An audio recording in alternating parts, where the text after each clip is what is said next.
అందరికీ నమస్కారం. ఆంధ్రప్రదేశ్ మాజీ ముఖ్యమంత్రి వర్యులు స్వర్గీయ శ్రీ శ్రీ శ్రీ నందమూరి తారక రామారావు గారి 29వ వర్ధంతి వేడుకలు కోయిడ మండల కేంద్రంలోని వెంకటేశ్వరపల్లి గ్రామం శ్రీ పివి నరసింహారావు గారి కాలనీలో వారి నిలయం నందు పివి గారి నిలయం నందు నిర్వహించడం జరిగింది. ముఖ్యంగా తెలుగు వారి ఆత్మగౌరవాన్ని, తెలుగు వారి యొక్క ఔన్నత్యాన్ని ప్రపంచవ్యాప్తంగా చాటి చెప్పినటువంటి గొప్ప మహనీయుడు శ్రీ నందమూరి తారక రామారావు గారు.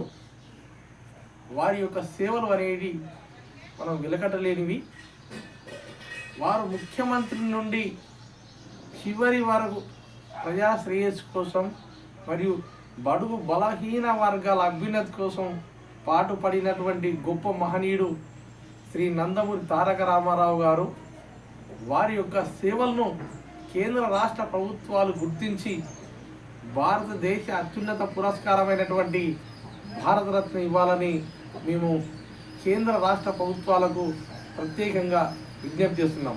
ధన్యవాదాలు.